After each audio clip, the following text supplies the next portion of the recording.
Pode, eu esqueci, né? Não é só na live, tem delay.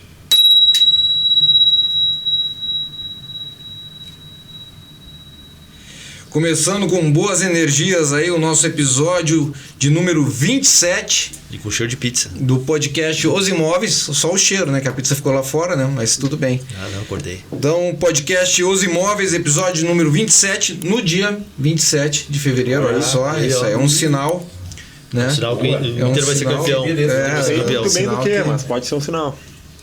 Quando temos 10 pessoas na live aí, ó. Já é bom, 10 pessoas estão começando, tá começando a bombar.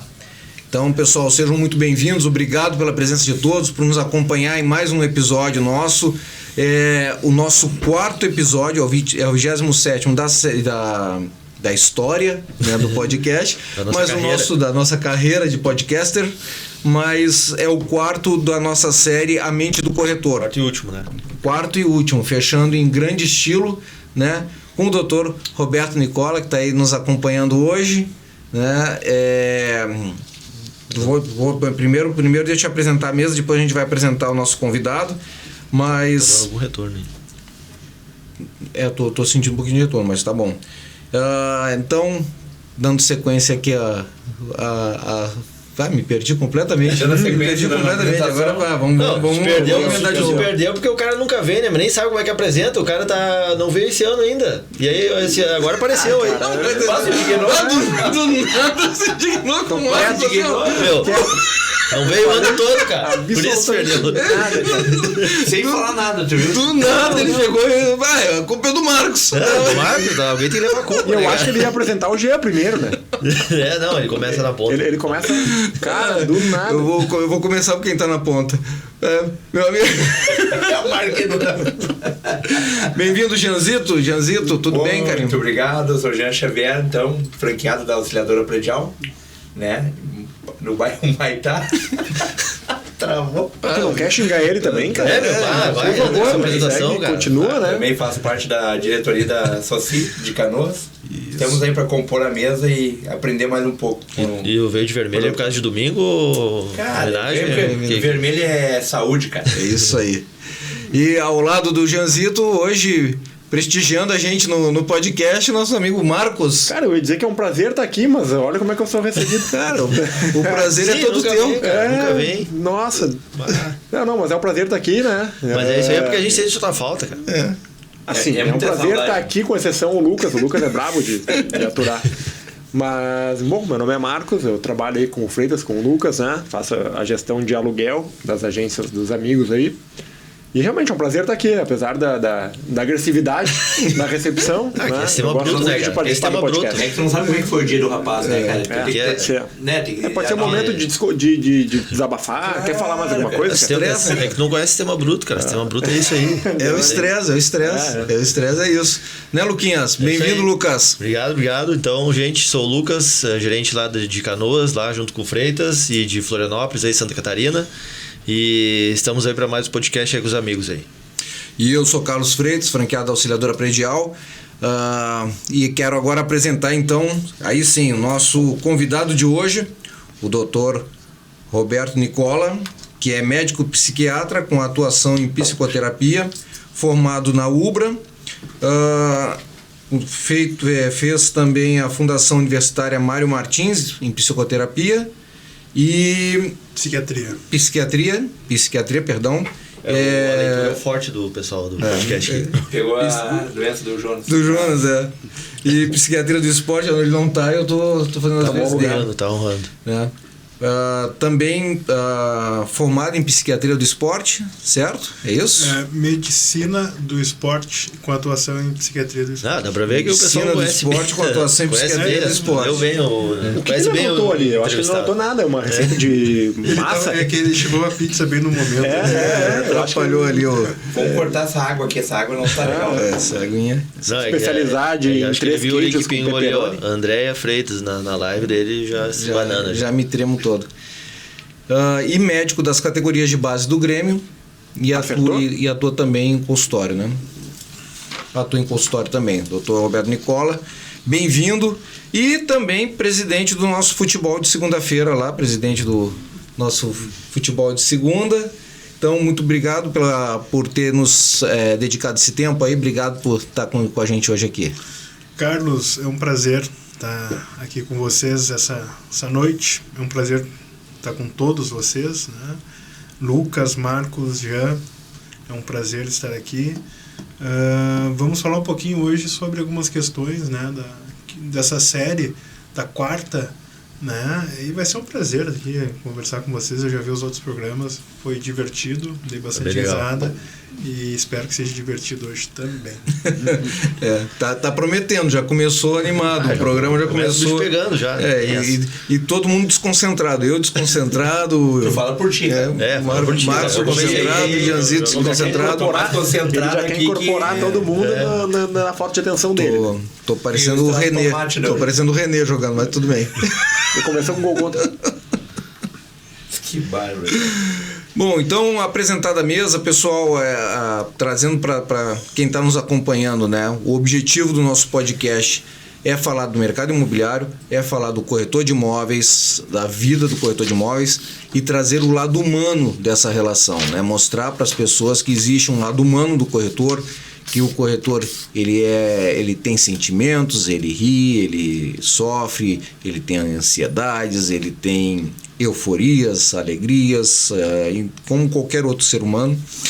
E também trazer essa identificação, né? Mostrar para o corretor de imóveis, para que você que é corretor, você que está no mercado imobiliário, que nós estamos juntos, que as tuas dores são as nossas dores, as suas experiências são as nossas experiências. Então, saber que tem momentos difíceis e que esses momentos vão passar, tem momentos de euforia também que também passam. Então, também a gente também tem que ter o equilíbrio, né, na nossa carreira para saber aceitar, conviver com os momentos, aceitar situações e trabalhar para que o que for necessário para quando as coisas não estão andando como deveriam, que elas possam voltar aos eixos, e também ter a humildade, o equilíbrio para quando as coisas estão indo muito bem, também a gente não se conformar ou não se confortar com aquilo e não ir mais adiante, né? E daqui a pouco tá perdendo performance.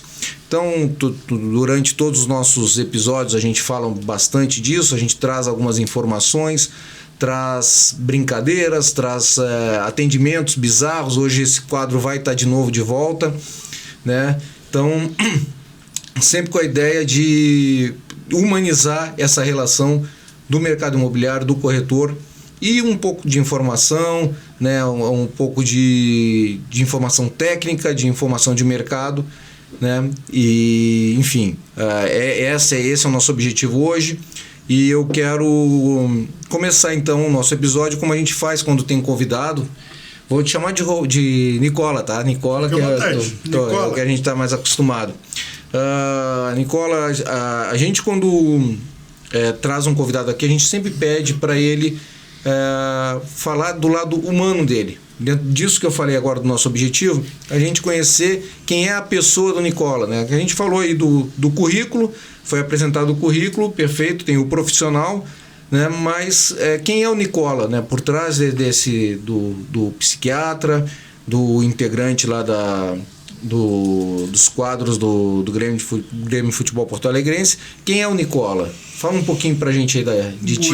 Bueno. Eu não queria me exibir. Mas já que tu perguntou... Já que insiste, né? Já que insiste, né? Então vamos lá, né? Já que faz questão, né?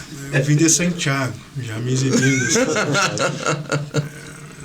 Fiquei em Santiago até os meus 15, toda a minha família, a família da minha esposa, nós somos de Santiago, uma cidade lá do interior, passando Santa Maria, a caminho de São Borja, perto da Argentina. Então lá que eu me criei. Perto de Caxias do Sul, na passada ali. Na passada, passando. Minha terra, Caxias do Sul. Tu nasceu em Caxias do Sul? Não, nasci aqui e fui tá ligado. lá. Minha família é de lá, né? Deixa eu só fazer um registro técnico. Não bater na mesa em cima e embaixo também, se possível, evitar bater embaixo na mesa, tá? Em cima, né? Só tinha falado assim não. É que tu nunca esperou que ia bater de baixo pra cima. De baixo pra Quando cima. você tem 1,90 m é um problema. Falha. Só um parênteses, né? Mas tá, vamos continuar. Ele pode continuar agora falando dele? Fechou teu parente? Quando for tua vez, tu fala de ti, Fechou teu pode ser. Sacanagem. Fiquei em Santiago até os 15 anos, fui para Santa Maria, naquela região todos não, mas grande parte do pessoal quando chega ali no ensino médio, né, vai para Santa Maria, alguma cidade maior, para ter escolaridade, para buscar fazer vestibular e tudo mais.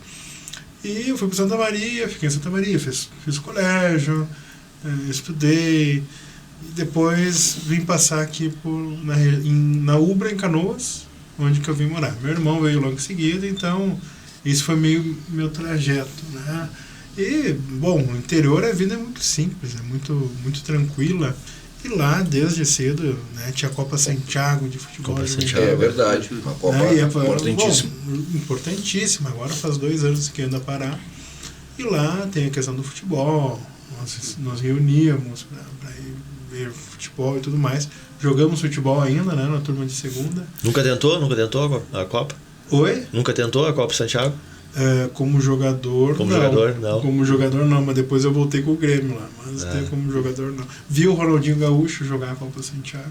E já era diferente, muito diferente. Muito diferente. Ele já era uma estrela naquela época. Uhum.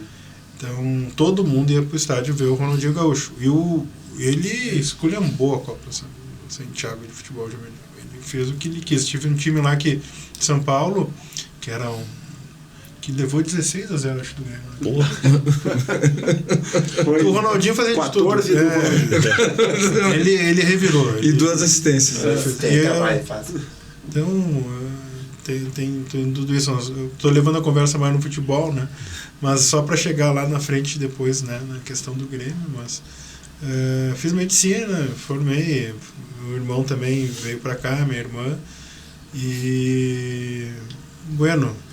me formei médico, depois, né, busquei a psiquiatria, estagiei no Grêmio durante a medicina desde o 3º semestre. Cria da base, então. Terceiro semestre viajando, 3 anos fiquei lá, foi bem interessante. Depois eu falei, não, vou abandonar o meio do Grêmio, porque, né, todo mundo esperava lá que ficasse lá quem fizesse traumato-ortopedia. É time sem futuro, né? Daí tem que abandonar mesmo. E daí eu fui para a caminho da psiquiatria. E depois, lá na frente, né, surgiu essa questão da psiquiatria do esporte. E daí eu voltei, né, e consegui entrar no Grêmio. E estou trabalhando lá. Além disso, trabalho também com psicoterapia, psiquiatria clínica mesmo. No meu consultório, basicamente isso. Atendo outros esportes também, não só futebol. Tem bastante procura, né? E é uma coisa bem interessante de se falar, aproveitar o espaço, né? Que a psiquiatria do esporte, ela é algo extremamente nova. Sim. Pois é. Imagina. É muito desconhecida. Outros países têm bastante até psiquiatras do esporte. Estados Unidos, Canadá, alguns países europeus, Oceania tem alguns também. E o Brasil é uma área ainda que não dá para se dizer que é uma subespecialidade, mas é uma área de atuação. E é um outro jeito de ver psiquiatria, outras áreas de conhecimento que vão se englobando, e eu acredito que tem tudo a ver também com esse meio competitivo que vocês vivem, que o corretor vive. E os estresses também, conversando com o Carlos, eu percebo que tem muita similaridade com os estresses do competidor, daí eu vou botar vocês no grupo de competidor também, e o esportista, um corretor e o esportista nesse grupo, né? Que vocês não só competem nas vendas, não só com os outros, como com vocês mesmos também, né? E essa questão da psicoterapia do esporte, ela vem em função da profissionalização do esporte?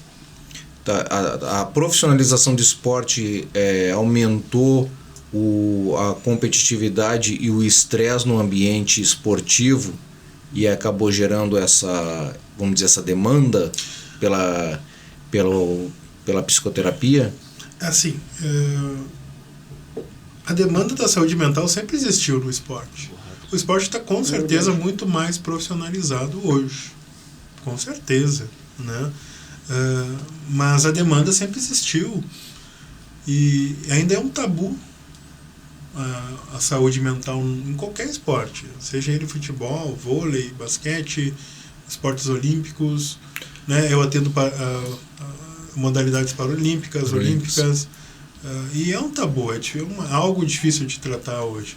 E a psiquiatria do esporte veio nesse intuito, e ela não é sozinha, tem a psicologia do esporte, tem outras áreas que trabalham dentro da saúde mental, e a psiquiatria veio para ganhar força e combater esse grande tabu que existe. Mas sim, faz parte do processo de profissionalização, sim. É porque já existe o tabu, o preconceito, ele já existe com a psicoterapia de uma forma geral também, sim, né? Com a psiquiatria. Até foi uma das coisas que a gente falou durante as nossas entrevistas aqui com todos os participantes, que um dos objetivos dessa série também é desmistificar essa questão da terapia, né? Da pessoa procurar um especialista, procurar um terapeuta, procurar um psicólogo, procurar um psiquiatra. As pessoas têm hoje cada vez menos, ainda bem, mas as pessoas ainda têm aquela visão de que se eu faço terapia, eu sou uma pessoa fraca, eu sou uma pessoa fraca de cabeça, né? Não quer assumir um problema, uma condição, né? Que eu tenho uma fragilidade, né? E assim, pessoal, a psicoterapia em si, né, ela está indicada a todos. E ela não só na questão do tratamento e prevenção de doenças, mas também no autoconhecimento e melhora das capacidades mentais e até melhora das tuas faculdades de venda, de conquistar espaço. Então ela não é só algo do lado da doença ou prevenção, mas ela também pode potencializar outras virtudes que todo mundo tem. A gente tinha, até há pouco tempo atrás, tinha bastante incidência de jogadores, atletas com depressão, né? Eu até, assim, vocês vão perceber, assim, né, que a psiquiatria, a saúde mental como um todo, quando falada no esporte, ela é ocasional. É quando um atleta vai dar uma entrevista e fala sobre isso, é quando numa Olimpíada algum esportista abandona a competição, é quando aparece algum caso de abuso psicológico. Então é um assunto ocasional que aparece. Tá? Então, mas parece que depois, quando não acontece nada, parece que não existe. Parece que não existe. Daí não existe e é um assunto difícil de tratar. Fica esquecido. E às vezes falar um meio de muita competição, de potência, de força, né? Tu falar sobre algumas coisas subjetivas, né? Uma coisa muito interessante que eu comecei a perceber, porque é algo novo, um assunto que a gente vai desbravando, porque não tem muito psiquiatra do esporte, né? Então tu vai desbravando muita coisa. Algo que eu comecei a perceber é que o esporte ele é muito objetivo, ele tem que contar. Vamos falar sobre um jogo de futebol, começa lá quantos escanteios, quantas faltas, posse de bola, cartões, número de torcida, nota SofaScore. Então assim, é só número, só coisas objetivas, né? E o futebol funciona com questões, tudo que é desempenho é mais voltado a questões objetivas. No trabalho de vocês não é assim? Tivemos tantos, né? Tantos leads, tanto, né? Tudo, a análise de dados ela é realmente objetiva, né? É bem objetiva. Então tudo que foge do objetivo, ele traz um pouco de mal-estar. E quando tu vai chegar num meio desse, começar a falar de questões subjetivas, que às vezes não dá para mensurar tão bem, isso causa um certo incômodo, um certo, né? Parece que não faz parte daquele meio. Então, é um desafio e tanto, né? E é interessante pelo seguinte, essa questão, a parte objetiva, tu acaba se baseando nela, principalmente, vamos dizer, nós, torcedores, as pessoas que estão de fora. Então a gente, por exemplo, falando de futebol, daqui a pouco a gente tem o seguinte, a escalação do time é essa daqui. E aí no dia do jogo aparece um outro jogador escalado. E aí todo mundo critica o técnico. Mas cara burro, que não sei o que, botou fulano em vez de botar ciclano e não sei o que tá. Mas as pessoas esquecem que tu tá lidando com um grupo de pessoas. Que daqui a pouco lá dentro do vestiário o cara tava com um problema enorme. O cara não tava com cabeça, o cara não tava em condições de jogar. mas ele não pode exteriorizar isso. Então eu estou falando de forma bem leiga, porque eu não tenho conhecimento técnico, mas eu digo o seguinte: a pessoa, ele vai nesse acompanhamento, nessa visão, daqui a pouco vai ver, olha só, ele não está no melhor da performance dele, ele não está no melhor da cabeça dele para performar como a gente precisa que performe.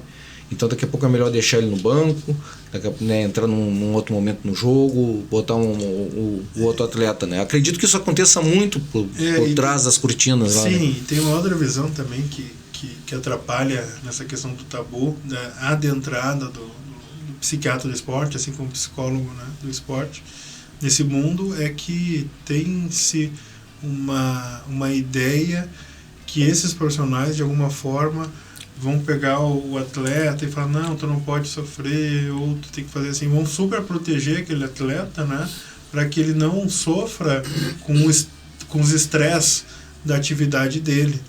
Mas não é bem por aí. Tem que aprender a sofrer com isso, né? O estresse faz parte do crescimento. O campeão é forjado através do estresse. A questão é ele se adaptar ao estresse. Que nem no mundo de vocês, acredito eu. Vocês vão ter inúmeros estresses na rotina de vocês. É mais estresse do que... Mais estresse do que vitória, né? Exato. E a questão não é evitar os estresses ou diminuir os estresses. O estresse faz parte. Saber lidar com eles. É se adaptar. Se adaptar. Aqueles que não se adaptam ao estresse, sucumbem. De alguma forma eles vão adoecer ou vão diminuir de desempenho. Tá? E vai acabar acarretando em questões de sono, vai acabar acarretando em questões de relacionamento, fora do trabalho também, vai extravasar em outras áreas. A pessoa pode começar a comer para mais, pode começar a ter alguns transtornos que a gente chama de exagero, né? Ou comer, beber, fumar. Então, o não adaptado ao estresse, ele tem essa tendência. E isso, acredito eu, que acontece muito, porque é o meio estressor, porque a gente fala, o meio do corretor, né, Carlos? O que acontece, na verdade... A gente teve o exemplo do Marcelo, que veio aí, né? Marcelo Lazarotto, e comentou, né, dos corretores mais antigos que acabam não se adaptando. Entram corretores novos, vêm com uma nova forma de trabalhar e tal. Os corretores antigos acabam não se adaptando e começam a ter uma certa depressão, né? Isso. Então vai bem no que nós estamos falando. Eu acho que tem aí uma interseção nesses dois universos aí bem grande, que a gente vai poder abordar bastante isso. Eu só queria aproveitar, ainda que a gente está falando... que a gente acabou entrando um pouco mais no tema e menos no perfil do Nicola. Uma pergunta, eu só queria te fazer uma pergunta que a gente fez para os outros. Por que a psiquiatria? Quando é que tu escolheu? Quando é que te deu assim, vou fazer psiquiatria? Tu já entrou querendo isso quando foi para a faculdade? Foi algo bem natural. Foi Eu tive muita dificuldade quando eu fui para Santa Maria, quando eu saí de Santiago.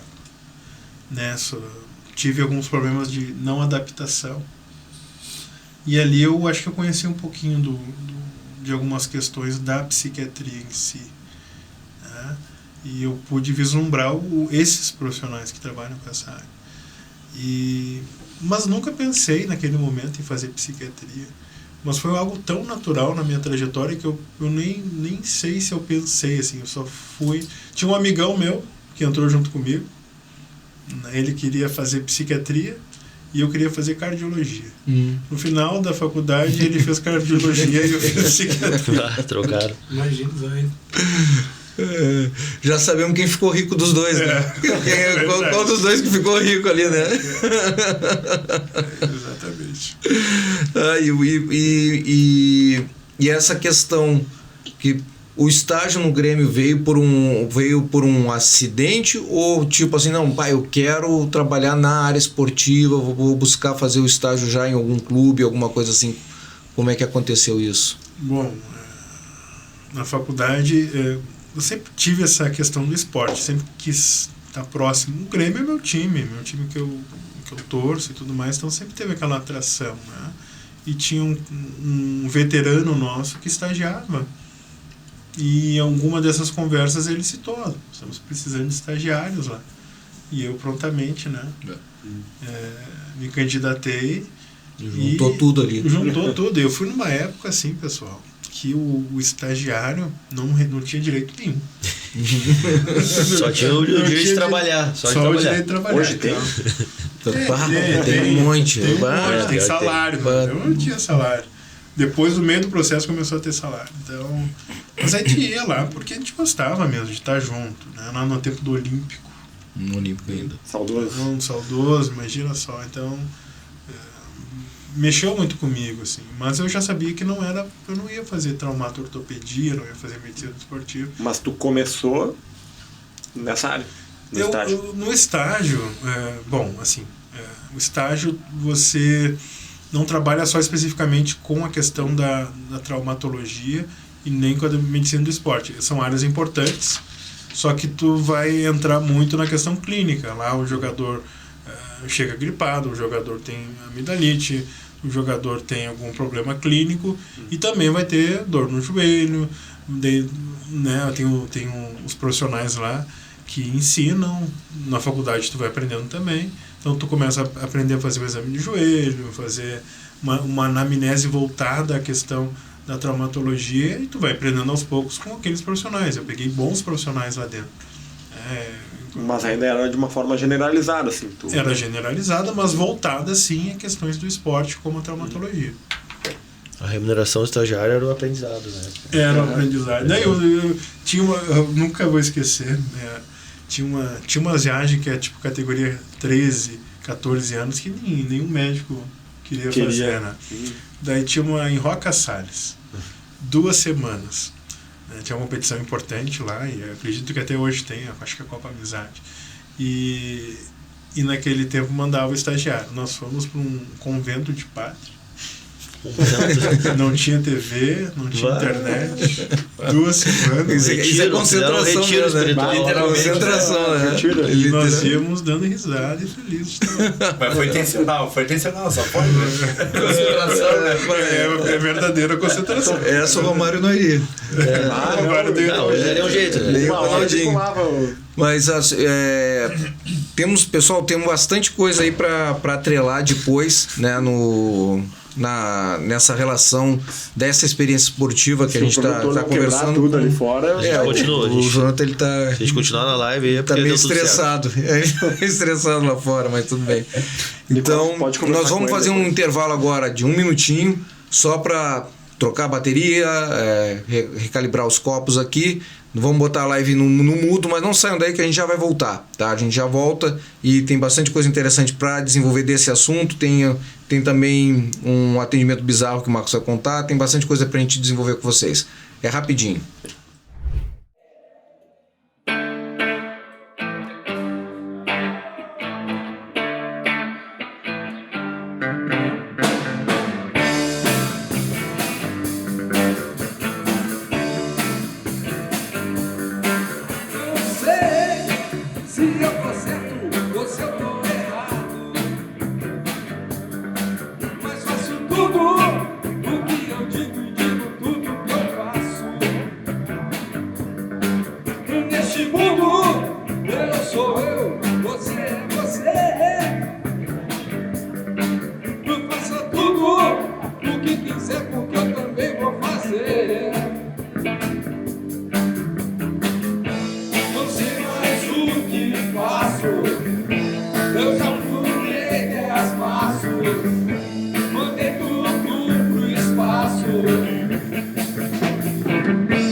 Voltamos então, depois do nosso breve intervalo. E antes da gente entrar no assunto nosso com o Dr. Roberto Nicola, vamos voltar a um quadro que já fazia algum tempo, já tem alguns episódios que a gente não tem tido esse quadro, né? Doutor Roberto, a gente tem um quadro aqui. Falar quem tá na live. Vamos falar de quem tá na live. Boa. Quem é que tá na live aí? Um abraço aí pra Andréia Freitas, aí nos acompanhando. Andréia Freitas, olha aí, ó. Daniele Calduro. Tem me dado mole isso aí, eu acho. Daniele Calduro e Adriana Carvalho. Ótimo. E antes estava a Paula Nicola. Esposa? Paula, Opa, não, tua irmã? é minha irmã. Olha aí, Agora ela saiu, mas ela Cíntia tava Castro. presente aí. Cíntia Castro também. Cíntia, Olha aí. obrigado pessoal, obrigado, tá. E quem tiver alguma coisa queira comentar, queira perguntar, aproveitar aí a presença do Dr. Nicola aí, Não comenta. manda pra gente na live que a gente vai interagir. Tá lembrando que esse programa na quinta-feira às 8 horas vai estar no ar na íntegra, depois quem passa pela live, né, às vezes tu não consegue ficar o tempo todo na live, são mais de 1 hora de programa. Mas depois, na quinta-feira, o programa tá na íntegra, já editado e tudo certinho, para você assistir com calma e rever os melhores momentos aí da nossa conversa, tá? Patroa na live também. Olha, Aqui, ó, Dona aqui, Cris, ó, Dona viu só? Cris, bah, aí, ó. Só a minha que não Aí. tá. Ah, o Sindac tá todo Viu no ar aí, só? ó. O pessoal tem que voar abaixo. Tio Paulo. O tio Paulo, ô tio Paulo. Paulo que se chama Chiquinho. Não, esse aqui é o tio Paulo mesmo. Tio Paulo é o outro, Betinho. Esse é o Zeca. Ou o Joãozinho lá. Joãozinho. Né? E o Murilo Arjona, né? Também nos acompanhando aí. Muito bom. Obrigado, pessoal. Obrigado aí pela audiência. E como eu tava falando então, nosso quadro que faz muito tempo que a gente não apresentava, né, Desde a minha última nos vinda. nossos episódios, pra tu ver como faz tempo. Que Então, agora tá limitando a uma por mês. por mês, e olhe lá. Né? Parece a minha vida sexual, tá? Parece uma por mês. E olha lá. E olhe lá. Bom que a André tá na live. Quando a patroa quer, né? Virou Quando a indireto. patroa quer. Fica a dica aí, tia André. Aí, ó. Então vamos lá, Marcão. Mas só pra explicar pro Nicola, né? Eu mudei, agora eu resido em Tenente Portela, Ah, também próximo à Argentina. ele tava curiosíssimo pra saber. Era o momento mais esperado da live. Próxima pergunta do Dr. Nicolau, eu já tava aqui já querendo perguntar aí, O né? podcast todo os caras ficam, porque não vem mais, porque não vem mais. Parece que eu sou Cara, perninha, o sou perna, único, né? o único que fica é o Lucas. Ele fica, porque o Marcos não tá, né? Já notou, cara? Não, é o não, único é- que Eu vou receber mais, eu quero receber. É a saudade, eu quero receber a maior parte aí desses hot, eu quero receber. Tá sempre no DM, tá sempre no DM, não vem, não sei o que tal. É pra alertar quando Eu pingar sou- na conta lá, É ó. o único que sente E esse falta. ano não veio ainda e vai estar nessa, né? Não. Esse ano eu não vi ele. Não, Graças a Deus. Que É brabo. saudade não faz, é, Que é bárbaro, impressionante, né? Que coisa séria. Mas vamos lá, só pra. Também, né?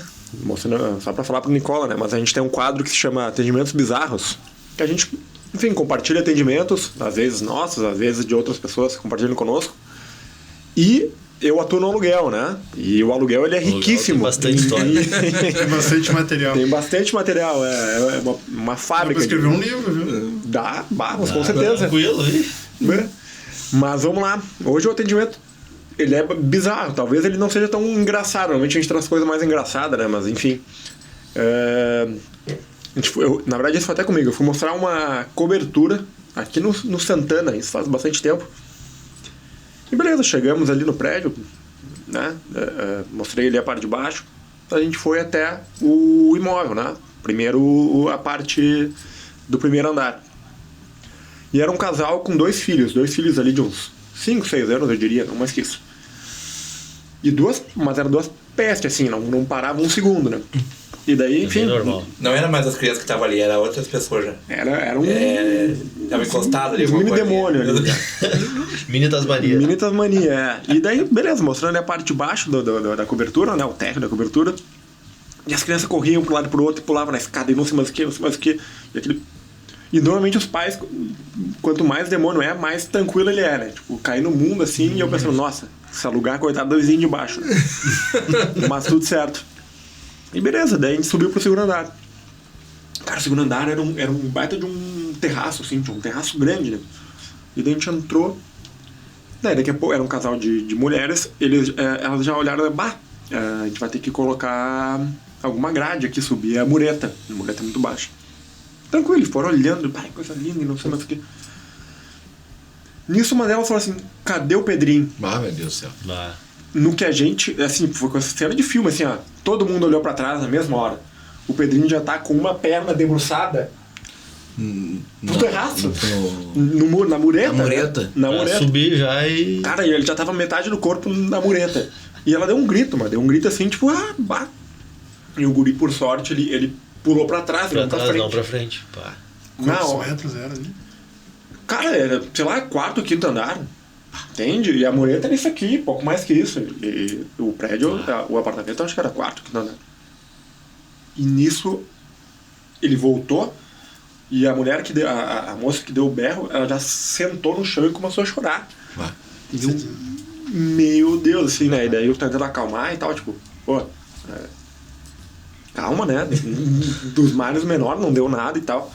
E ela chorando, assim, copiosamente, e do nada ela se levanta e começa, vambora.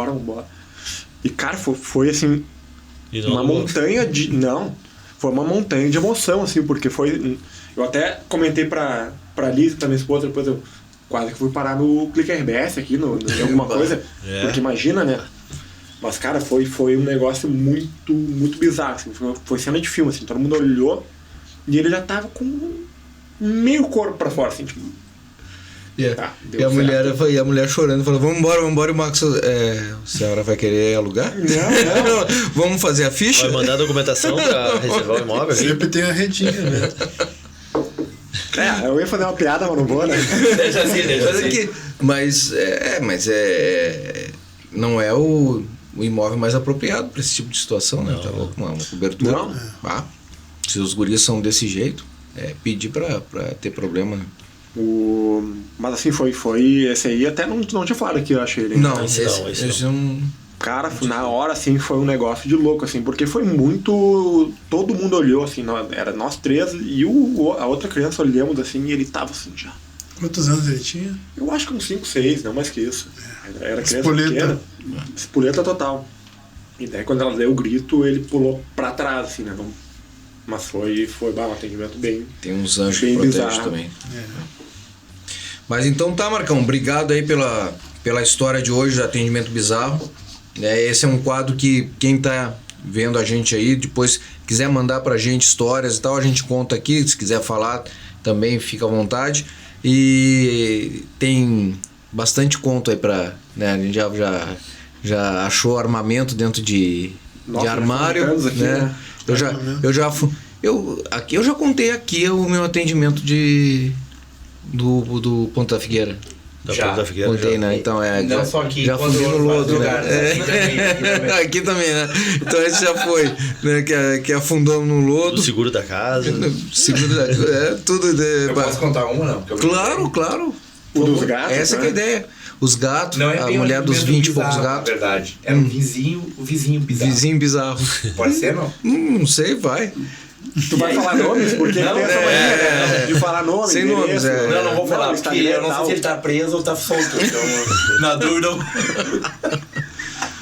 Vai que tá nos assistindo aqui. Cara, nós tinha um escritório, eu e o Edson. Daí, então, cara, eu tinha essa sociedade aí com o Edson, na Galeria Eduardo, ali na Presidente Roosevelt. Eu não entendi nada. Calma, cara, tu vai entender, não contei a história, calma, relaxa aí. Voltou, cara, voltou pra ele. Exatamente, tu não cortou. Fala aí. E aí, um certo dia, cara, do nada, saiu uma reportagem que o cara, matou a mãe e botou na parede, cara. Que isso? Ali na galeria. Na galeria, velho. Que loucura isso aí, né? E nós, na frente, convivendo com a velha enterrada na parede. Como é que era isso, velho? E ela... Que loucura isso. Aí, de uma hora do nada, apareceu a polícia, ela bateu lá e descobriram a velha enterrada no... E quantos dias tava enterrado? Já tava, um bom tempo já tava deteriorando já. Uau. Que loucura, meu. Ele encerrou ela dentro da parede, é isso? Isso. Mas tu imagina, tu conviver. E a pessoa, ele entrava e saía normalmente. Entrava e saía normalmente. Sim, tu nem desconfia da pessoa. Nem desconfia. E do nada, tu já pensou isso aí, cara. Aí que entra a psicologia, cara. Tu agindo como se fosse Tem normal. bastante coisa, né? Bastante coisa. Né? Como se tivesse normal, cara. Entrava, saía, cumprimentava o cara ainda. E a mãe? E a família, como é que tá? É a família. Que loucura. Mas enfim, só pra... Tá bom, depois dessa história animadora do Jean aí, né, vamos puxar de novo o astral do podcast pra cima, né? Então, obrigado, Marcão. Quadro Atendimentos Bizarros, tá aí. E vamos voltar então com o Dr. Roberto Nicola para falar agora então um pouquinho do nosso tema, né? Controle de estresse E qualidade de vida? Bom, esse assunto, controle do estresse e qualidade de vida, quando tu perguntou o que tu poderia sugerir, né? Eu prontamente pensei nesse assunto, tá? Porque é uma coisa que eu trabalho bastante com atletas e eu acho que tem tudo a ver com o mundo do corretor, principalmente sobre aquilo que nós falamos sobre competição. Então, o que significa, né, o controle do estresse? Eu acho que nós já começamos a falar isso lá atrás, né? O controle do estresse diz respeito ao entendimento de como lidar com o estresse. A gente já falou, tem aqueles que se adaptam e aqueles que não se adaptam. Então, os estudos hoje, por exemplo, no mundo dos atletas, falam que o atleta ele tem em torno de 650 fatores estressores na vida, ocasionando, que podem desencadear transtornos mentais. O Freitas tem 653. Claro, é um número que os estudos falam, é uma estimativa. Aqueles atletas que se adaptam, eles progridem, eles se desenvolvem, eles crescem. E aqueles atletas que não se adaptam, eles vão, de alguma forma, perdendo performance e até entrando em questões de transtorno de abuso, né, álcool, abuso de substâncias, entre outras coisas. A tua atuação hoje é com o jogador diretamente? É com o jogador. Hoje eu atuo como médico clínico. Com a família, não? Sim, é que assim, por exemplo, um clube que nem o Grêmio hoje, ele tem assistente social, tem psicologia, uma rede de suporte, tem pedagoga, tem nutricionista. Então se forma uma rede em prol do atleta. A questão é organizar toda essa rede para dar maior assistência. Tá? E voltando à questão da adaptação, eu fico pensando o quão, né, estressores tem na rotina de vocês. Esse momento aqui de descontração ele é fundamental. Se eu abrir meu WhatsApp aqui, eu já tenho vários estressores. Essa é a lista. Meu WhatsApp aqui já... E não são só estressores do trabalho, mas envolvem muitas outras coisas. Então, a questão é como se adaptar aos estresses. Porque ele vai existir, né? Ele vai existir. Ele vai essa é a questão. Como se adaptar ao estresse. Eu acho que esse é o ponto que seria interessante para compartilhar aqui e falar aqui. Perfeito. Tá. Bom, nós vamos, para responder essa pergunta, nós vamos ter que entrar o que é o conceito de ser humano. Ser humano é um ser psicossocial e alguns consideram espiritual. Tá? Então, para você se adaptar, tu tem que ter um equilíbrio dessas 4 questões. São 4 pilares importantes. Tá? Tem gente que fala que a espiritualidade é um pilar à parte, outros falam que está dentro do social, que é uma questão mais cultural. Mas independente, vamos falar do biopsicossocial então. A parte biológica, né? Tu tem que tratar bem teu corpo, tem que dormir bem, tem que comer bem, tem que escolher o melhor alimento. Tu não vai conseguir trabalhar se tu tiveres com uma doença, algum quadro patológico. A parte psicológica, como é que tu lida, como é que é o teu arcabouço para lidar com os estressores do dia a dia, quais são tuas vivências, como é que tu cresceu. A gente falou de Santiago, né? Cada um tem uma vivência lá atrás, como é que tu se desenvolve para lidar com o estresse, como é que são os teus traços de personalidade. E tem a questão social. Né, o nosso futebol lá de segunda-feira é algo importante social. Sim. E eu gosto... Uma válvula, né? Uma válvula. Tu vê que às vezes tu vai lá e coloca pra fora, muita coisa está acumulada. Exato. E daí a academia, nós estávamos conversando antes, né? Academia também. Tu consegue colocar pra fora os estresses de uma forma motora. E daí tu sai de lá, opa, coisa boa ter vindo. Que bom que eu vim. Então, assim, é o equilíbrio entre essas questões que fazem tu ter um aporte para lidar melhor com o estresse do dia a dia. Não, agora normalmente o da pessoa normal, digamos assim, a válvula é um esporte. É o futebol, é a academia. Por isso que eu faço dois esportes. Tenta. E para jogador, para um atleta, uma pessoa que já vive disso, o que acaba sendo a válvula do... Bom, não sei se tem... Sim, tem. É verdade. É interessante porque... interessante, né? Tipo, jogar bola pra ele já não é uma válvula. É trabalho, né? O atleta ali com 16 anos, ele começa a perceber que o futebol não é aquilo, que ele jogava lá atrás. É uma coisa mais profissional. Às vezes, muitas vezes se perde a alegria de jogar. Claro. É uma coisa pesada. Muitas vezes os atletas que têm que sustentar famílias, né? Então, o peso que ele já entra em campo com o pai, com a mãe, com a avó, com toda uma carga de pessoas que dependem dele. O negócio que era lúdico vira uma obrigação para ele, né? Assim, o atleta, uma coisa interessante daí a gente entrar no atleta é que, assim, você tem que considerar que o atleta não é atleta 24 horas. O descanso para o atleta é treino. Sim. Quanto ele mais descansar, mais ele vai render no outro dia. O atleta, ele é atleta 24 horas por dia. Então, o que ele escolher para comer, uma pizza, por exemplo, vai repercutir no treino de amanhã dele. Se ele querer jogar Free Fire até as 2 da manhã, vai ter uma consequência no outro dia. Então, o descansar, o lazer do atleta é ativo. O atleta é atleta 24 horas por dia. O esporte te tira muita coisa. Um atleta profissional. E tira muito cedo, né? Assim, pessoal, eu trabalho não só com futebol, eu trabalho com outros esportes, mas a história se repete, né? Ali com 6, 5 anos começa, às vezes o pai é o técnico, tem um professor incentivador, e daí tu vai aumentando a carga de trabalho, 7, 8 anos, e daí quando vê cada ano que passa, aumenta mais a complexibilidade, a tua entrega, e daí vocês percebem que o atleta está numa fase de desenvolvimento psicomotor, e tudo que ele está vivenciando é através do esporte. Daí, uma coisa muito interessante, o que eu comecei a perceber, é que eu chego pro atleta e pergunto, e aí, como é que você está? Geralmente a resposta, onde que ele vai buscar as informações para me responder, geralmente tô bem. Essa semana eu treinei bem, eu fiz bem, não tô com dor.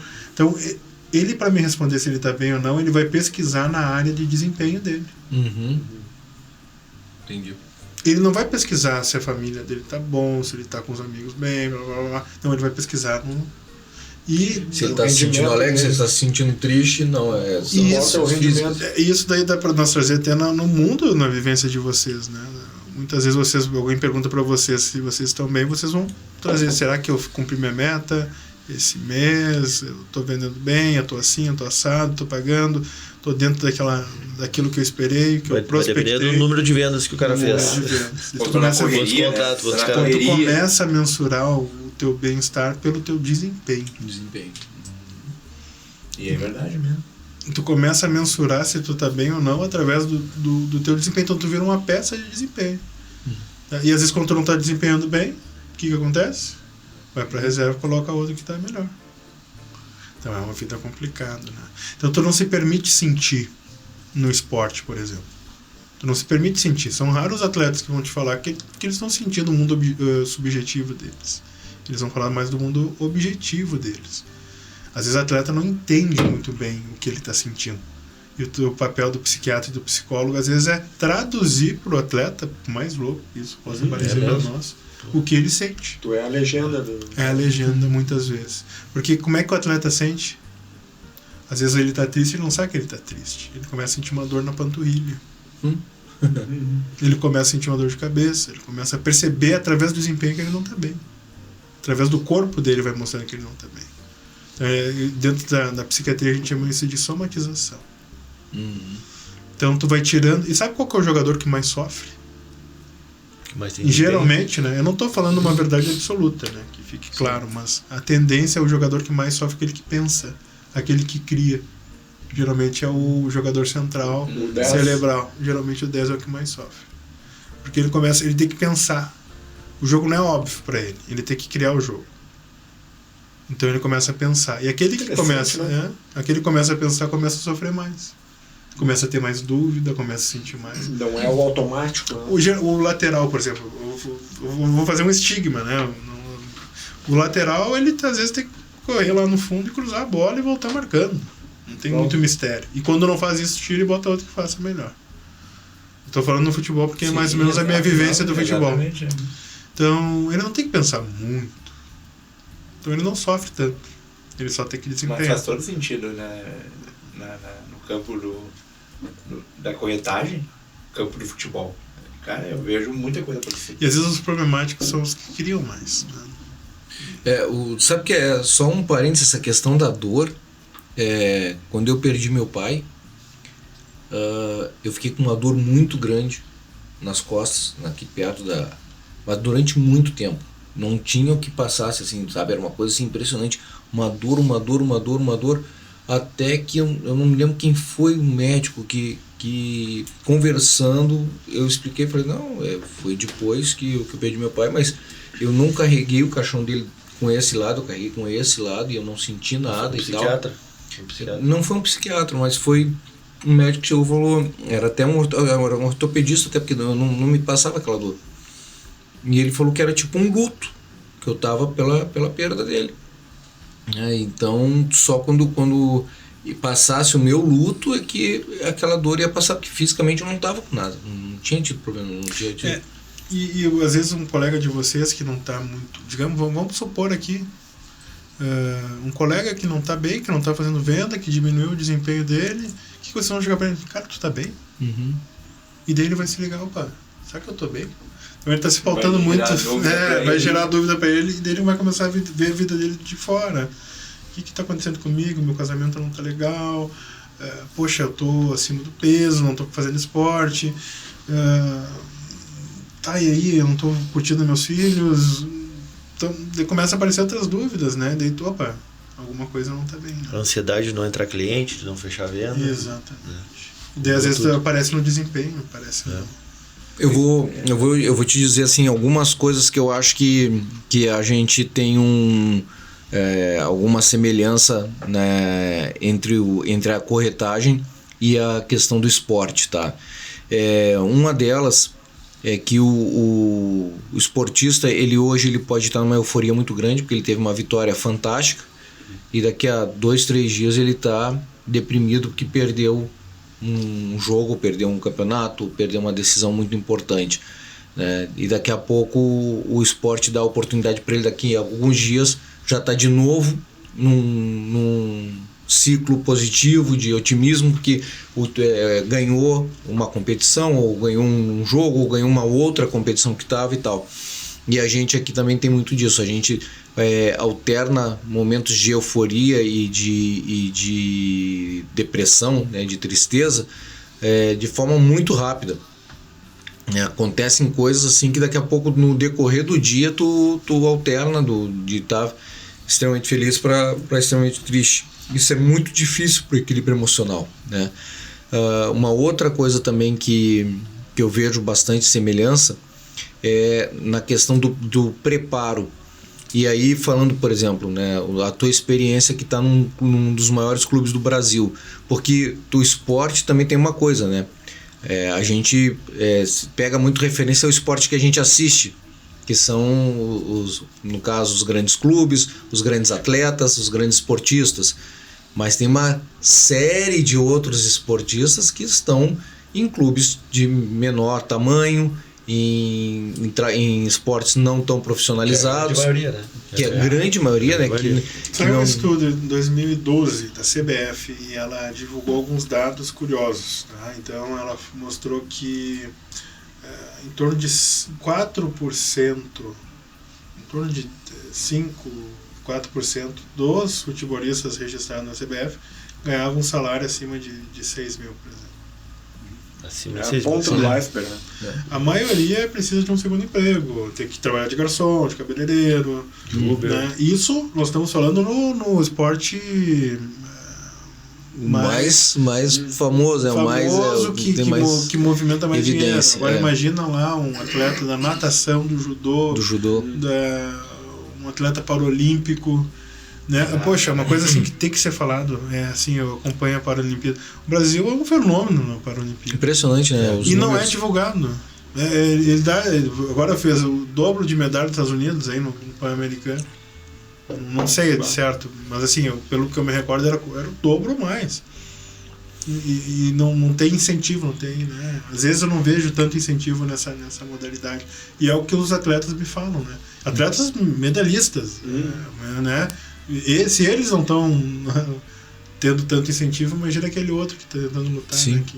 Né, E aí, mas dentro desse pequeno universo aí que a gente está falando, a questão que aí eu acredito que tu deva se deparar bastante no dia a dia, que é aquela pessoa que não teve formação, que não teve estrutura, e daqui a pouco, em pouco tempo, ela está experimentando, está recebendo um salário de 20 mil, 40 mil, 50 mil, né, 200 mil.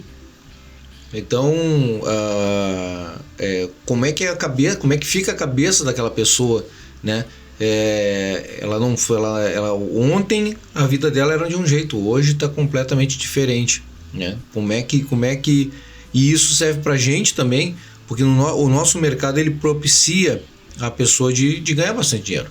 Daqui a pouco tu encaixa bem uma operação, tu encaixa bem um lançamento ou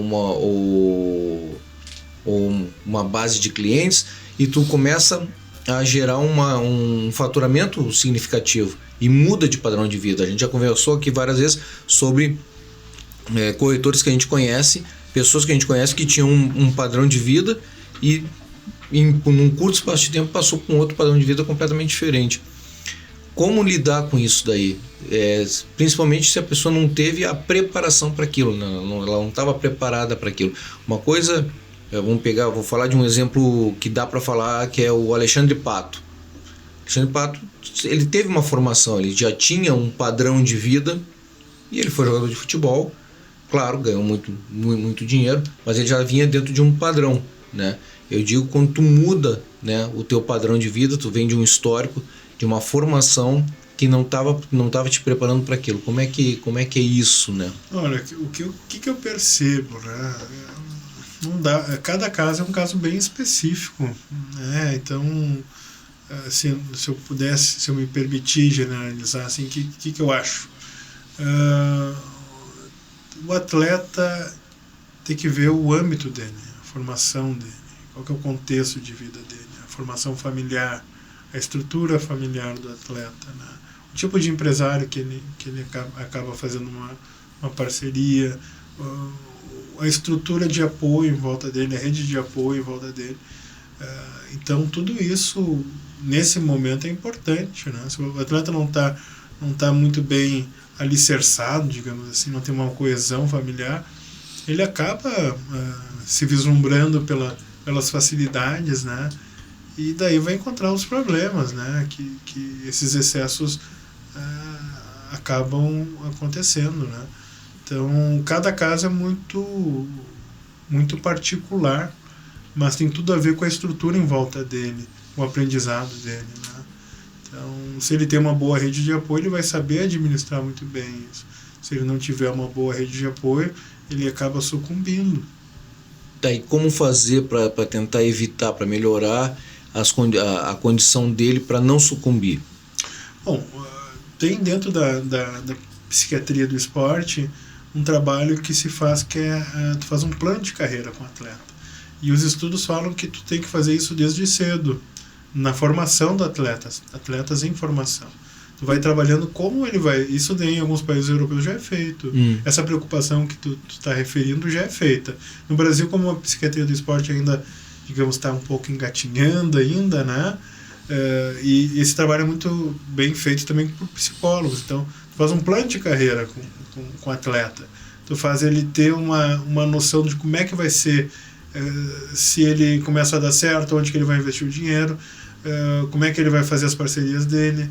É trabalhado, por exemplo, o atleta, ele sabe que ele muitas pessoas vão se aproximar dele por causa do sucesso, né, e vão tirar vantagem. Quando ele está numa pior, essas pessoas somem, né, e isso daí eles relatam em consultório, né? Quando tem alguma crise, aqueles amigos todos somem. Tá, mas eles isso é uma situação, mas eles não têm essa noção antes daquilo. Eles acham que os parça são os de fé, que são exatamente aqueles caras que falam, cara, tu é o máximo, tu é o cara, tu é isso, tu é aquilo, porque tá... Só fica enchendo a bola. Eu acho que antes tinha isso. Hoje, daqui a pouco, o pessoal já é mais ciente, né, dessas... Hoje o atleta, ele, digamos, ele também é muito super protegido, assim, porque quando ele começa, entre aspas, a dar certo, se cria uma bolha, assim, para bom, tá, para bem e para ruim também. Uma bolha ali nele, ele vai. Mas isso é muito uma questão que eu queria te passar, é que isso é muito particular de cada caso. Não existe algo que dá para falar que generalize, assim, né? Mas é uma preocupação, uma questão que é trabalhada também, principalmente nessa questão de plano de carreira. Esse tema de planejamento de carreira é interessante porque eu tô tentando visualizar e eu acho que é o mesmo problema que eu enxergo no nosso dia a dia também, que é, cara, como é que eu vou fazer um planejamento de carreira com um corretor se ele vai ser sempre corretor, né? Não tem uma coisa, porque assim, eu trabalhei muito em empresas, tá, corporativas. O meu segundo emprego foi na consultoria, tá, na auditoria externa. Ali tinha um plano de carreira que era muito, muito estratificado.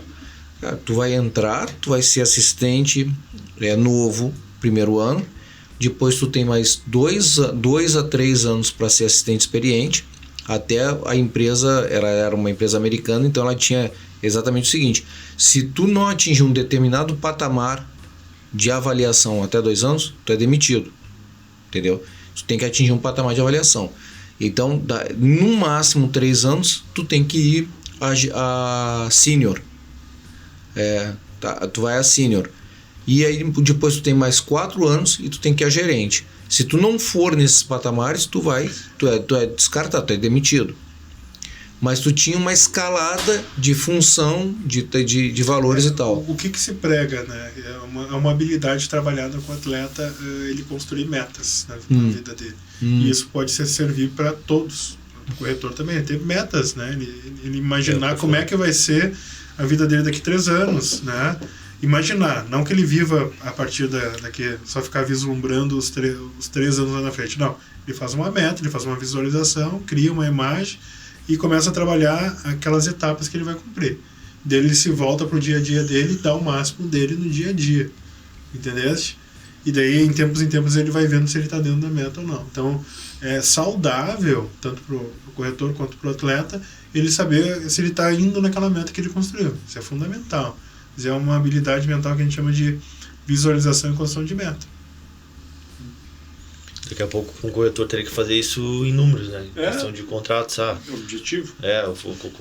Eu contei aqui, acho que eu falei, né? Comentei, quando eu comecei eu estipulei uma meta, eu quero vender um imóvel por mês. Aí consegui. Todo mês vendia. No segundo ano estava no segundo imóvel por mês. No terceiro ano estava conseguindo vender 3 imóveis no mês. Aí aumentando essa meta e conquistando coisas, né? Botando o objetivo de conquistar. Quero ter um carro novo, quero comprar meu imóvel, quero abrir uma imobiliária, entendeu? Botar essas metas pro cara ir crescendo. E tu fica mais prevenindo dessas vulnerabilidades que acontecem. Por exemplo, daqui a pouco dá uma baixa, tu já tem alguma coisa que tu já girou ali. Então tu faz alguma construção.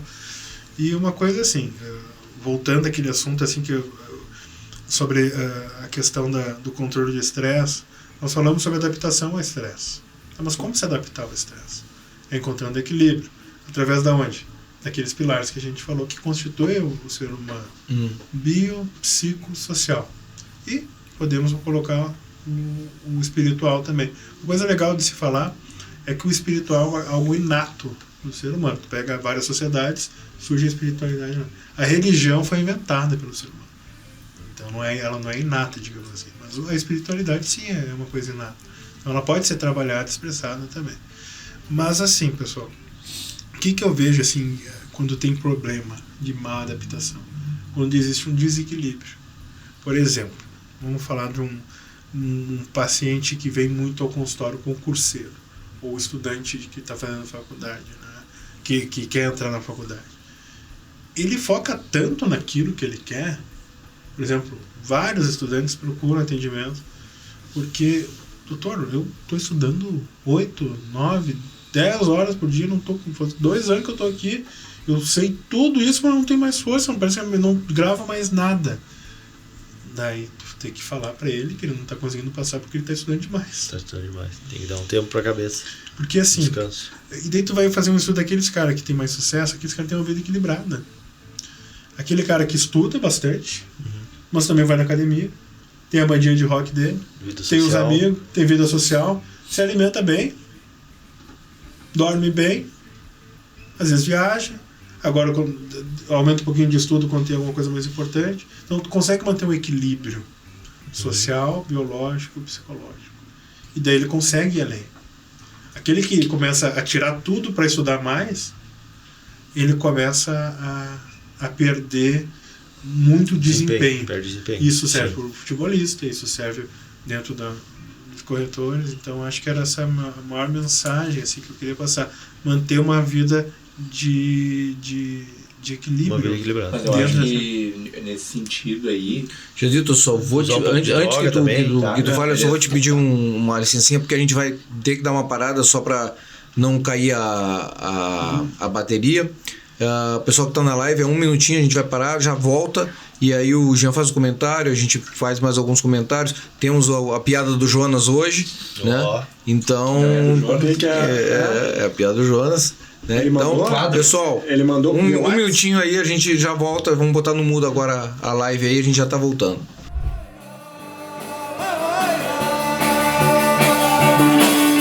Faz muito tempo, mas eu me lembro, você ficava comigo. Mas hoje eu vejo que tanto tempo me deixou muito mais calmo. O seu comportamento egoísta sempre era difícil. Você me achava muito esquisito e eu te achava tão chata. Mas tudo que acontece na vida tem um momento de ensino. Viver é uma arte, é um ofício, só que precisa cuidado pra perceber que essa maneira é o maior desperdício. Porque o amor pode estar no seu lado. O amor é o calor e a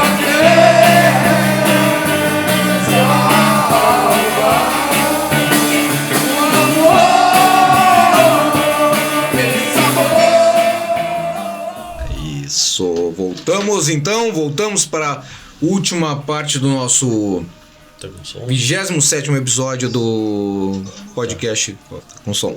Do 27º episódio do podcast Os Imóveis, hoje com a participação do Dr. Roberto Nicola. Estamos falando aqui sobre estresse, sobre qualidade de vida, e para aumentar nossa qualidade de vida, vamos no nosso quadro, aquele quadro que é mundialmente esperado, né, que as famílias se reúnem em torno do notebook, em torno do celular, em torno do desktop para ouvir, que é o quadro Piada do Jonas. Jonas. Já do jogo. Tradicional.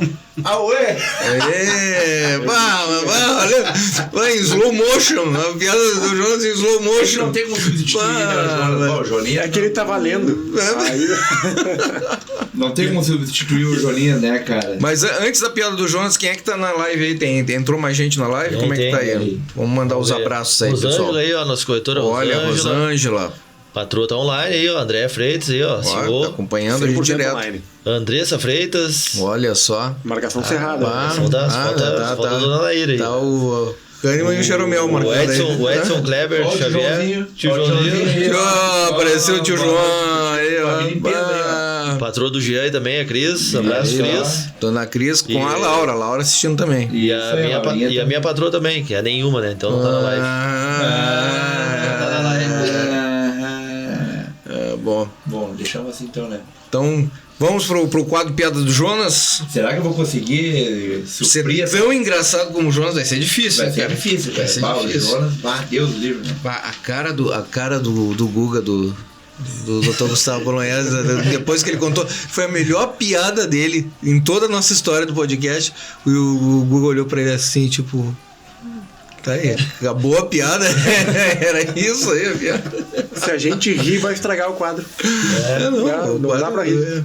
O bom são as pessoas reclamando. Tem uma resposta aí. Cara, Tem uma resposta aí. troca? Não é possível. Bota outra pessoa.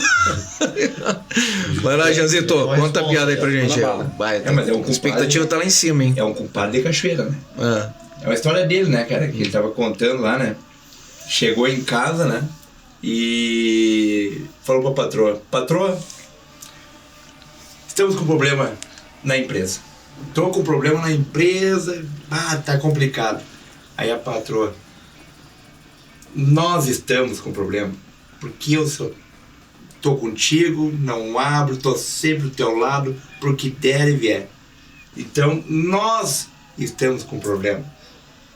Nós estamos com problema. Então, eu vou te contar o nosso problema.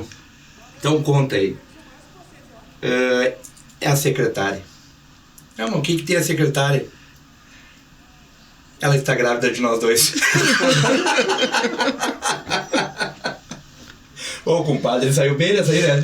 Se é o problema dos dois, né? O problema dos dois, Então, ela tá junto no problema, né? Engravidamos a secretária. Engravidamos a secretária. Manteve o nível, né? O nível foi... Não, mas é que eu não tava muito inspirado hoje, né? Eu acho engraçado que eles conseguem estragar uma piada boa. Isso que ele é o Gaudêncio em pessoa, né? O Gaudêncio Eu não tava puro. inspirado hoje, né? Eu não tava inspirado hoje. Tá bom. Eu não tomei nada, eu tava só na aguinha aqui, ó. Aqui, ó. Quando ele começou a Esse que é o contar problema. que tava com problema na empresa, eu pensei que ele ia falar que cimentaram a mãe na parede, alguma coisa assim. Meu Deus do céu, né? Então tá bom, Jazito. Obrigado aí pelo quadro Piada do Jonas. Volta, Me esforcei, me esforcei. Volta bastante. Volta, Joninhas. Vou Volta bem, aí, Jonas. Volta, Chonguinhas. Isso que ele não leu a piada, né? Mas tá bom. Mas eu nunca leio a piada, cara. E geralmente é verídico, cara. Lá em casa acontece muito, né? Será que é alguma semelhança com a imobiliária lá? Será que é alguma semelhança com a imobiliária? É verídico, é isso que ele que tá falando. Isso. Eu deixei bem claro lá isso. É um padre Cachoeira do Vai, Sul. Dona Cris. Dona Cris, acho que vocês estão com problema. Barbaridade, meu Tipo, Deus. sem do céu. gracinha, né? Não, como o cara se taca desse jeito, cara. Deve ter dormido com o Patatim Patatá, né? Porque o povo já se foi, né? Agora tá bom, agora a coisa ficou boa. É verídico. Então tá. Baseado em fatos reais. Tem um sofá lá em casa, Jean. Sei lá, Consegui entrar hoje. Senão vou pegar a malária, né? A mala na área. É.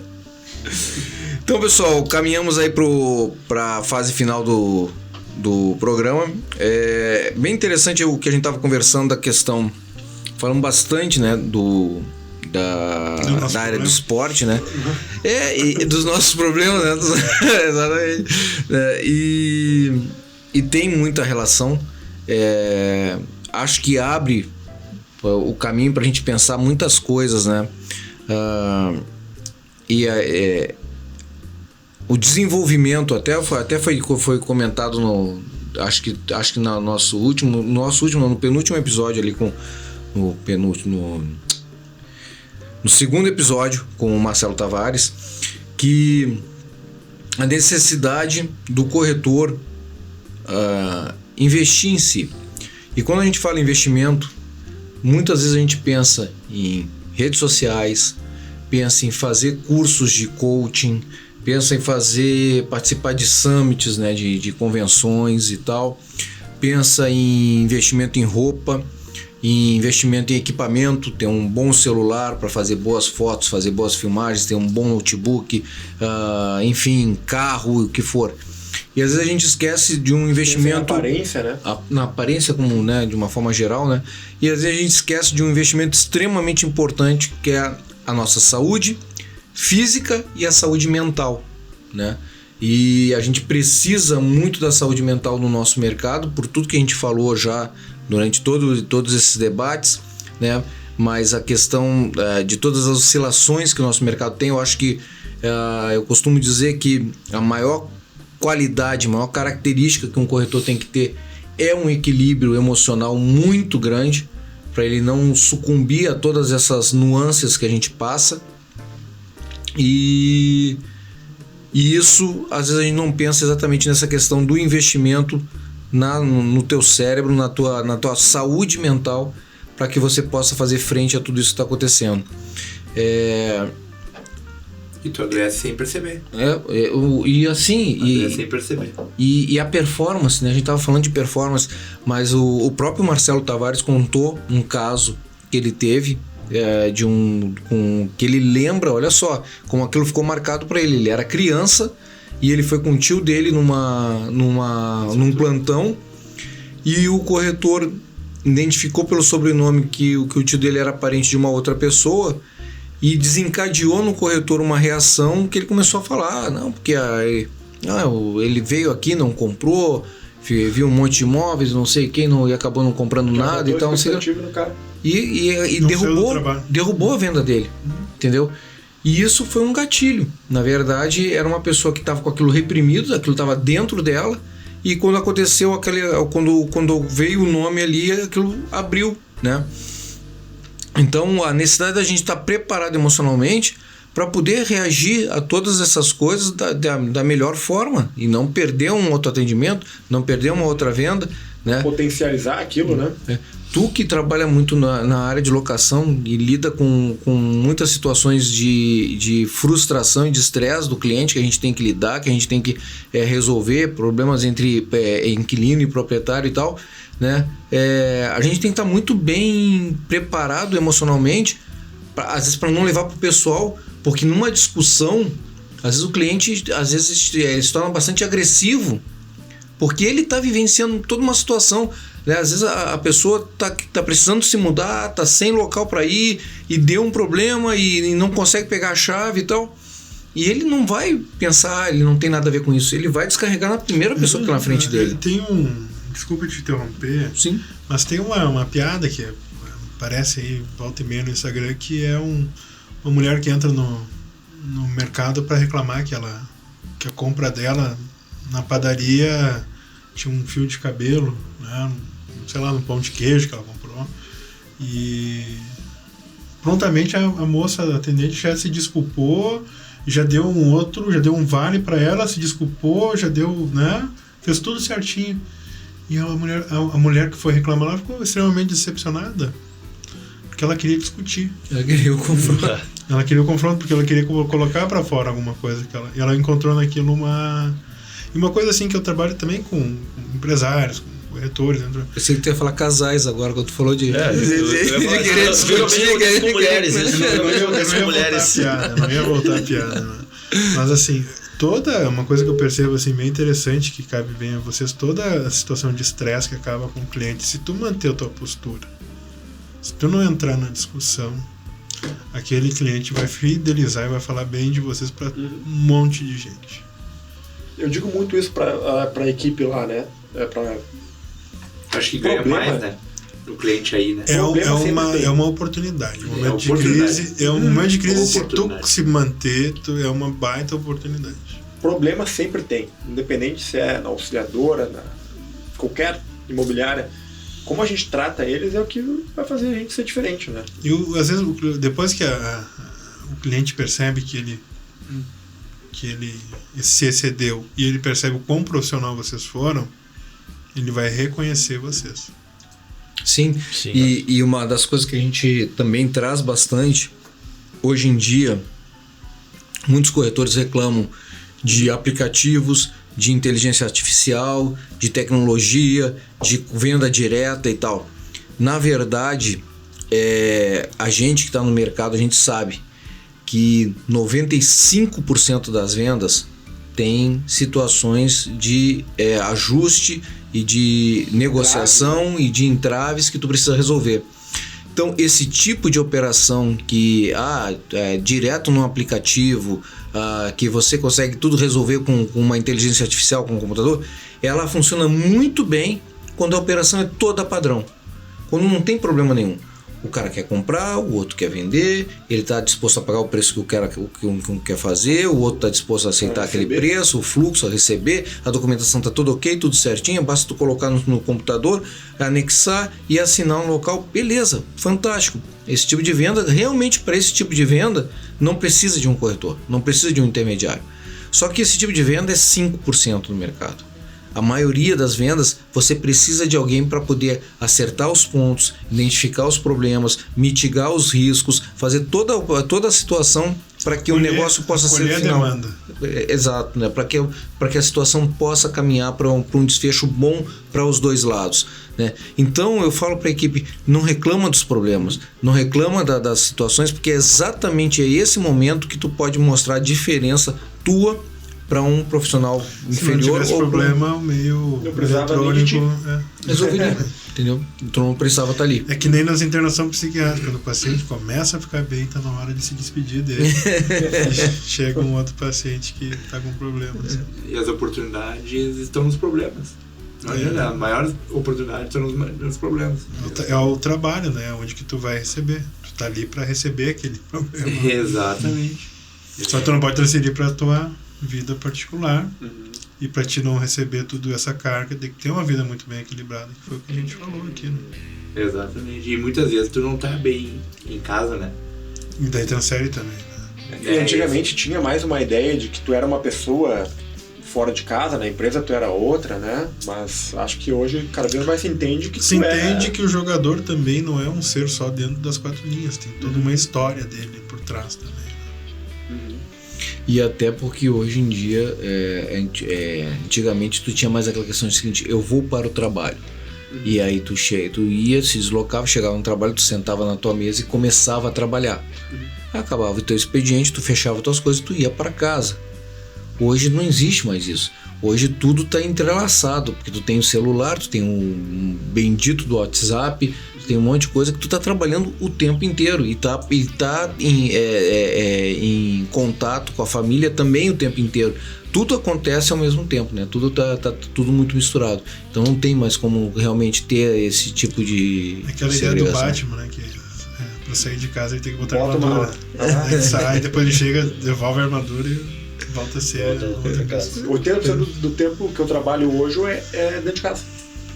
Então. Até as gurias brincam, né? Que a minha cadeira do escritório não vai durar 6 meses. Né? Esse é um perigo também. Porque pro bem-estar também. Às vezes começa a se confundir trabalho e casa, né?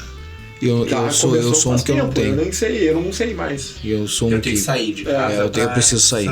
Eu preciso sair. Eu cheguei a essa conclusão. Quando começou a pandemia, eu me organizei todo e tal, até aquelas orientações, pega um ambiente específico para tu trabalhar sempre naquele local e não sei o que, fazer, evitar o contato com outras coisas, manter uma rotina e tal. Funcionou muito bem assim, 3 dias. E depois já começou sabe? Às vezes se confunde. Às vezes eu pego pacientes que trabalham no quarto. Eles não sabem se eles estão trabalhando ou se eles estão descansando, se estão dormindo, se não sabem. Qual é a finalidade ali mesmo, real, né? Tudo se mistura e tu não consegue aproveitar nada. Exatamente. Ultimamente eu vejo bastante desde que eu me mudei pro interior, né? Mas assim, o que a gente tava falando no intervalo ali antes, né? Que a gente funciona muito bem para os sistemas de recompensa. E realmente, eu funciono totalmente para os sistemas de recompensa. Assim, quanto mais eu consigo alcançar algo, mais produtivo eu fico. Né? Então, mais eu consigo produzir. E se eu não tenho alguma coisa assim para chegar no final do dia, no final daquela semana e dizer, eu consegui isso, parece que eu não consigo produzir, ou que eu produzi menos, assim. Então, eu me vejo bastante assim na tua fala da recompensa. Se eu não tenho uma recompensa, eu acabo ficando menos produtivo mesmo. Fica a dica, entendeu? E a recompensa dele é restaurar os carros lá, né? Exatamente. É uma delas. Fica a dica, né? Eu trabalho com recompensa. Esse assunto geraria um outro programa, né? Porque a gente ia trabalhar com um sistema de recompensa. Tem 3 tipos, basicamente. Geralmente a gente está falando de dopamina. Tem o rápido, o médio e o de longa duração. O rápido é o problema. O recompensa rápida. Porque ele vicia, tu precisa sempre daquilo e daquilo e daquilo. Então existem vários sistemas de recompensa, umas saudáveis e outras não. Então, tem que ter cuidado, pode ser uma armadilha. Interessante também. Mas a gente volta, fala tudo, coisa e tal, mas o equilíbrio, né? A gente tendo o equilíbrio nos pilares ali, a gente consegue manter, né? E tem uma coisa, pessoal, bem interessante, assim, que eu acho que pegaria tudo isso que eu falei, assim. Tem, no conceito da psiquiatria do esporte, uma terapia importante, assim. Quando a pessoa encontra, é como se ela recebesse um tesouro na vida dela e ela tem que cuidar muito bem disso pro resto da vida. Que eu chamo de um exercício físico de caráter terapêutico. Não é todo exercício físico que tem caráter terapêutico. Mas quando a pessoa encontra algo que tem, por exemplo, ela tem que gostar muito, seja lá o que for, mas ela tem que gostar. Não, por exemplo, tem pessoas que amam academia, tem outras pessoas que não gostam tanto da academia e vão porque o médico mandou, o cardiologista, blá, blá, blá. Ok, é uma coisa que vai fazer bem de alguma forma, mas será que vai fazer bem para a mente dela? Então, assim, ela tem que encontrar o que eu sugiro, né, tanto para corretor, para qualquer pessoa assim que está passando por isso, quer buscar um equilíbrio. Encontre uma atividade que traga prazer. Tá? E não só isso, que tenha um lastro de, por exemplo, tem um lastro de socialização e abstração. Por exemplo, tu está na academia, faz bem, tem pessoas que vão, mas eu tenho um monte de paciente que vai na academia e ficam lá trabalhando bíceps, por exemplo, e a cabeça está pensando no problema lá do escritório. Não consegue desligar. Não consegue desligar. Às vezes piora. Por exemplo, eu vou caminhar para me aliviar. Caminhar faz bem. Daí fica caminhando, só pensa naquele problema. E tá fortalecendo os músculos da perna, mas também tá fortalecendo o problema. Então, assim, tem que ser um esporte que abstrai. Esportes de competição abstraem mais. Naquele momento que tu tá dividindo uma bola, tu não tá pensando no problema. Exato. Naquele momento que tu vai sacar. Rachar lento. Teu problema tá ali. E tu esquece de ti. No momento que tu vai sacar no beach tênis, no paddle, no tênis, tu não tá pensando naquela dívida que tu vai pagar, tu não tá pensando no problema de relacionamento, tu não tá pensando no cliente que falou que vai comprar e faz, sei lá, 3 dias que não aparece e tu tá preocupado com isso, vai atrás dele. Tu não tá pensando nisso, tu tá abstraído, tu esquece de ti e consequentemente dos teus problemas. E é um alívio quando tu para. E daí, geralmente, esses esportes têm a questão de socialização. São pessoas que estão na mesma pegada que tu, pessoas que querem buscar o esporte, que falam sobre o esporte, que vão te convidar para esse esporte, e tu vai ser um cara, poxa, hoje é segunda-feira, tem o futebol lá, eu vou ir. Vai me fazer bem. E se tu não o dia, né? Já passa o dia. Geralmente relaxa. Pô, que bom que hoje é segunda e tem o futebol lá com a gurizada. Exatamente. Então, um esporte que tem essa característica, eu sempre falo, seja prazeroso, né? Tem os pacientes que falam, poxa, mas eu não sei o que eu gosto. Tenta, poxa, vai lá e faz. Mas eu não sei se eu gosto disso, eu não quero, eu não gosto de beach tennis. Sabe, tu já jogou? Não joguei. Então vai lá. É a única coisa que eu falo, vai e faz. Depois que tu for, tu vai poder julgar se tu gosta ou não. Daí tu parte para outro. Então, faça um esporte que te traga lazer, vaza um esporte que te traga essa abstração, socialização e que tenha no mínimo um certo, se possível, um instrutor. Porque o instrutor ele vai falar que tu tá fazendo um movimento errado, tu vai se lesionar, começa devagarinho, quem sabe fazer essa técnica, aumenta a carga agora. Então ele vai te propiciando um crescimento. Então, vai te policiar mais ainda, né? Se tu encontrar, para todo mundo aqui, se vocês encontrarem algo que cumpra essas características, vocês vão encontrar um esporte que eu julgo terapêutico do ponto de vista físico e mental. E vai ser um tesouro na vida, vai te dar qualidade de vida e vai agir em todos os pilares. De alguma forma. De alguma forma vai agir em todos os pilares. Talvez o espiritual a gente possa refletir um pouco, mas os outros com certeza vai agir. Tanto no biológico, quanto no psicológico, quanto no social. Então, eu já tirei muito antidepressivo com essa filosofia. Assim, muito antidepressivo. E já tratei muita depressão assim. E o legal é que não trata só questões de saúde mental, mas trata corpo, a pessoa emagrece. Teve pacientes que começaram com isso, deixaram de fumar, deixaram de beber, perderam 20, 30 quilos. Natural. Sem... Não tem custo. Tem um franqueado da auxiliadora predial, que hoje está em Santa Catarina, que ele relatou como o futevôlei mudou a vida dele. Ele falava, Ele estava num quadro depressivo, ele estava com obesidade, não tinha ânimo para nada, não tinha vontade de nada, e começou a fazer o futevôlei, e aquilo deu uma alegria para ele e mudou a forma dele de enxergar a vida. Mudou as amizades, mudou o jeito, mudou o biológico, mudou o ambiente. Quando ele não vai chamando, poxa, por que tu não foi? Quando chega lá, o pessoal tá sorrindo que ele foi. O futevôleizinho é legal, cara. É uma coisa que eu me achei. Tá? Cara, ali eu consigo me desconectar e ir na música. Né? Na música o cara vai... Cara, eu fico 3 horas tocando e toco ficha. E esqueço da vida.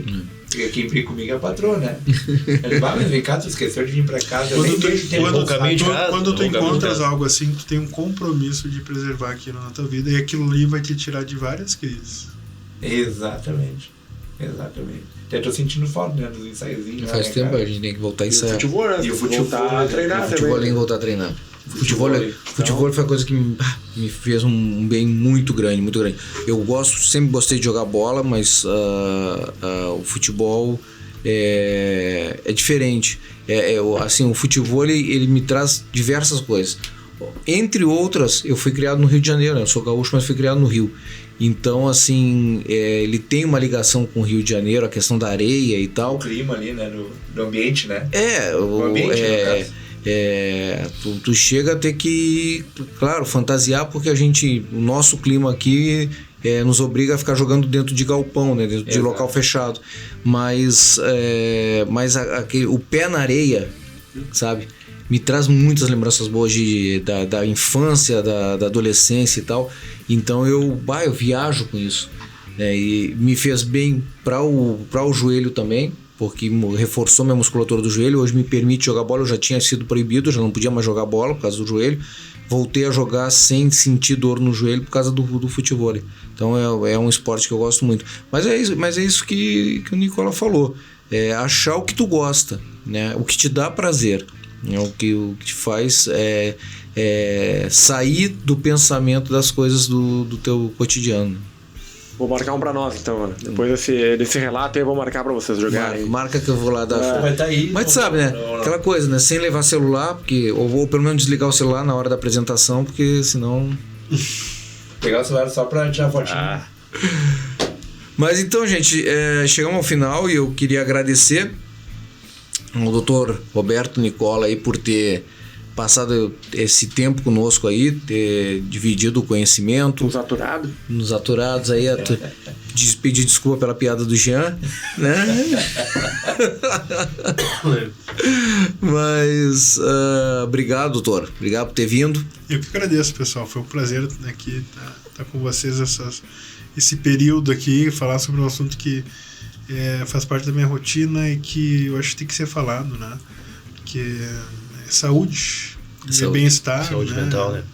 Então, foi um prazer. Muito obrigado pelo convite. A gente que agradece. A nossa ideia é essa, como a gente falou, tirar os preconceitos, fazer com que as pessoas pensem, reflitam. A gente já falou isso nos outros episódios. Se você escutou coisas aqui que você se identificou, se durante a nossa conversa tem coisas que você pensou que daqui a pouco pode estar acontecendo contigo, tu não está identificando um problema, tu está identificando o início da solução. Porque a primeira coisa para tu poder resolver o teu problema é você ter a noção de que tu tem um problema, né? E saber que existe um caminho, existe uma forma de tratar, de cuidar. Então existem pessoas especializadas, pessoas que têm conhecimento para isso, muito mais do que o Google, muito mais do que o teu vizinho, do que o teu primo que tomou um remédio assim, que fez assado, porque cada pessoa tem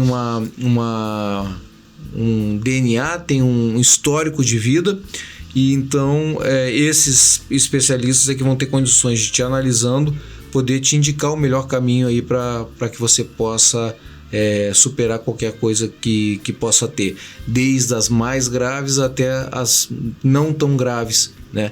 Mas identificando e querendo tratar é sempre bom, né? O Marcos, que gosta de carro, por exemplo, né? Daqui a pouco tem um arranhãozinho ali que não qual é a diferença que faz? Nenhum. O carro vai andar da mesma forma, né? Mas te incomoda aquilo, né? Fala, vou dar uma polida nisso aqui e tirar. Então, da mesma forma. Terapia. Né? Não que quer é polir, voltar. Que é uma terapia para ti, né? Então, assim, procurar um especialista para te ajudar e tu te entender melhor, poder performar melhor, né? Então esse foi o nosso objetivo nesses nossos encontros. Doutor Nicola, para te encontrar, onde é que o pessoal pode ir? Bom, eu tenho um Instagram que é voltado à psiquiatria do esporte. E lá tem algum material, um pouco do que eu falei, tem alguns outros materiais. Então no Instagram, psiquiatria.esporte. Psiquiatria.esporte, tá aí embaixo. No YouTube vai já aparecer pro pessoal embaixo aí, a nossa produção vai colocar. Então, muito obrigado. Marcão, obrigado por ter vindo aí. Esse ano tu volta aqui. Obrigado por visitar a gente aí. Agora é final de março. Não, todo o programa é esse. Não, valeu pela visita. Eu já falei pra ti, volta pra cá, tu não vai ter mais aí. São 3 semanas do Lucas chorando agora aqui, que tu não tá. Não, e aí tem que estar resolvendo os negócios do aluguel, né, cara? Eu tenho que estar resolvendo os negócios do aluguel dele. Aí nós temos que aguentar aqui, né, pra eles. Choradeira, né? Na fala do Nicola, eu entendi por que o Lucas faz escolinha, cara.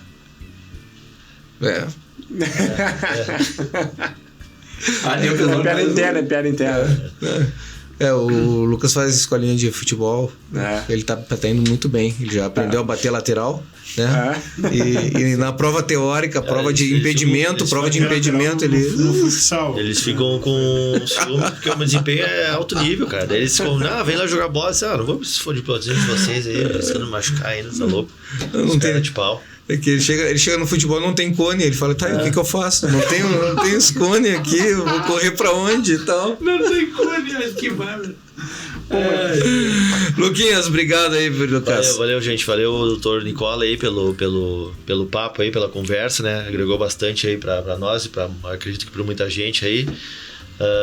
Agradeço os amigos aí também pela companhia, o pessoal que nos acompanhou aí. Não esquece de se inscrever aí no YouTube, né? Nos seguir no Instagram, Facebook, a gente tem também, TikTok, todas as redes aí, utiliza de sua preferência, né? Spotify, quem quiser escutar no carro, né? Tem muita gente aí também que escuta no carro. E obrigado pelo papo aí, até a próxima. Valeu, Luquinhas. Jeanzito. O tio Joãozinho aqui tá dizendo que a atividade física é importante, né? Que mudou a vida dele e fez uma pessoa melhor. Beleza. Obrigado, Joãozinho. Então, uma boa noite para todos. Obrigado ao doutor Nicola também. E vamos que vamos. Vamos que vamos. Eu sou Carlos Freitas. Agradeço a todos que participaram com a gente aí. Valeu. Um abraço e até a próxima, pessoal. Tchau para vocês. Valeu.